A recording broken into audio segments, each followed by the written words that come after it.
Hey everybody, we've got a quick first impressions video review of Castle Ravenloft, the board game.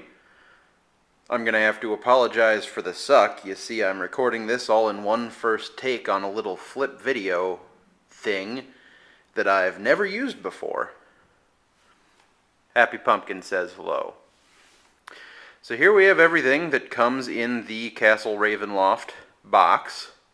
The first thing you'll notice is, hey, that's not 40 figs. That's maybe 22, and you'd be right. These 10 guys right here each have 2 identical brothers that I left in the box. So let's take a look at the figs. We've got 10 different kinds of monsters here. 3 kinds of big boss monsters, 4 kinds of villains, and 5 heroes. All in all, they're alright. They're made of a soft plastic, which makes them durable, but which also makes everything that's supposed to be a straight surface, like a sword or a spear, curved and ridiculous. That's pretty standard, really.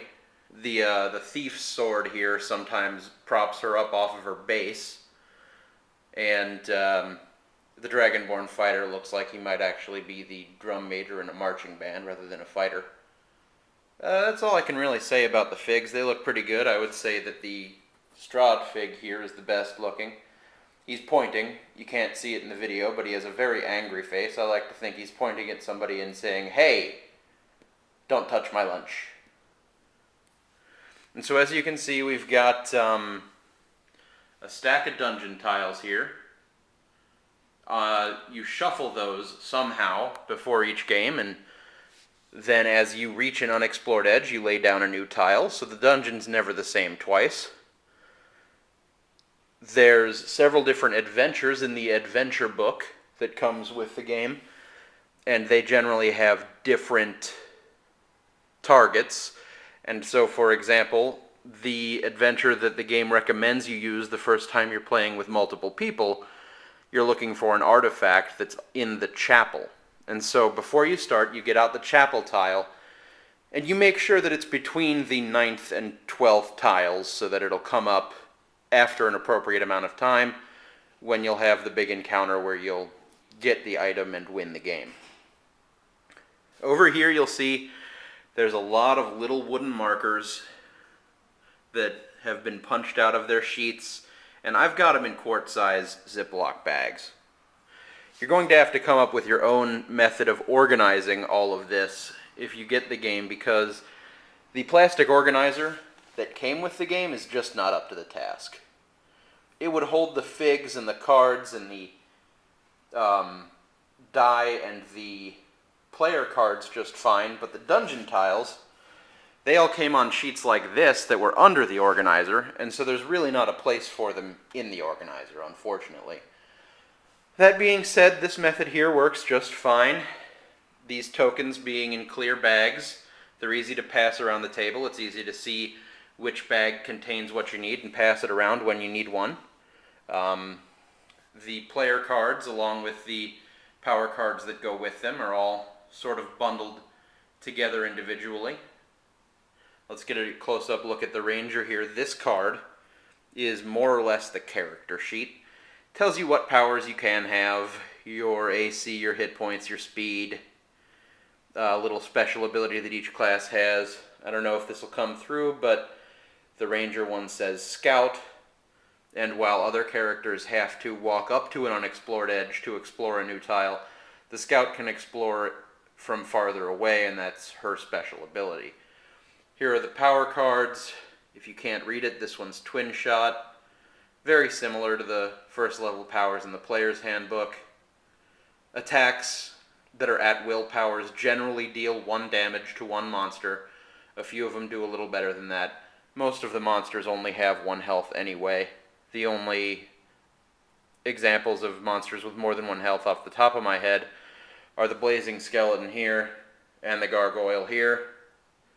And with 2 or fewer players, those are actually tough monsters to deal with, because they actually deal a large amount of damage too. You've got cards, treasure cards, monster cards, and counter cards that determine the flow of play. It all works pretty well. The monsters and the villains, these are the villains' character sheets here, they run like simple programs. Their behavior is a list of if-then statements. We've got the werewolf up here. It says, if the werewolf is adjacent to a hero, it regains 1 hit point and attacks an adjacent hero with a swipe. Swipe is a move that's +7 with 3 damage, and moves the hero away. If the werewolf is within 2 tiles of a hero, it regains 1 hit point, moves adjacent to the closest hero, and attacks with Bite. Bite does 1 damage and is +7. Otherwise, the werewolf regains 1 hit point and moves 2 tiles toward the closest hero. So it's very simple to play the villains.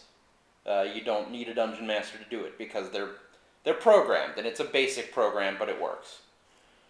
The golem, the flesh golem here, actually has comparatively sophisticated programming. What he'll do, he will move towards the exit, and if he gets to the exit, that's very bad for the players. They'll take 1 damage every turn, and considering that the max hit points any player is going to have in this game is 12, that's serious business. Let's see, what else is there to say? There's a good variety of game types. Like I said, the introductory adventure for more than 1 player is get to the chapel, find the artifact. Hate to say it, that one's kind of boring. The villains, which have more sophisticated moves, more hit points, and activate every turn instead of more rarely like the other monsters. They're much more interesting. They make the game much more interesting. And game types that don't include them, I'm probably going to tend to avoid in the future. In the recommended first adventure where you just go find the artifact, the end encounter is just against as many monsters as there are heroes in the party. And that doesn't take long to resolve, and then it's over. But there are other really interesting ones. There's a game type where the idea is that you've come into the vampire's crypt at dawn, and you're raiding it, trying to steal as much loot as possible, and then get out before sunset. And so if the party collects 12 treasures and leaves, it wins. That's a neat game type. There's a mechanic I won't go into for how a little sun token moves across a track to indicate when sunset is, and things get pretty bad for the heroes if sunset hits in that version. As I said, the goal tile is usually placed between 9 and 13 down. You could place it deeper if you wanted a longer game, or more shallow if you wanted a shorter game. One thing that I do take issue with and would definitely implement a house rule for is healing surges. They're in this bag along with HP tokens. Maybe that's readable. The game says give everybody 2 healing surges to begin with, and if any hero drops to 0 hit points and has no more healing surges, game over, everybody loses. Nobody's going to play that way. I mean, speaking for myself, when we played yesterday, if we ran out of healing surges, we just took another one anyway. The way that I would recommend playing is to keep a tally of your surges, and then at the end of the game, decide how successful you were based on how many surges you used. So, oh, we made it all the way through and found the icon, and we only used 1 surge between us, we did a pretty good job, or maybe that one was too easy, versus, oh, you know, we had to use 3 surges apiece that time, that's not very good. By the standard rules, we lost. Because, I mean, let's face it, you're not going to get all the way to Majestic Gravestorm here, the level 6 Draco Lich, and then he kills you, and then you say, oh darn, I guess we'd better pack this game back into its box, we lost. Or pull up all the tiles and start over. No, you're going to take an extra surge that you weren't supposed to take, and you're going to play until it gets resolved. And again, I suggest you just count how many surges you did use, and assess how successful you were based on that. And some of the adventures have other ways to fail. For example, there's one adventure where you're trying to rescue a young man who's been cursed with vampirism, and if he dies, you lose. And so he doesn't have healing surges, so it doesn't matter what happens to the heroes. If he dies, you still lose. Alright, I think that about wraps up what I wanted to talk about today. I'll put this all back in the box. Happy Pumpkin says goodbye.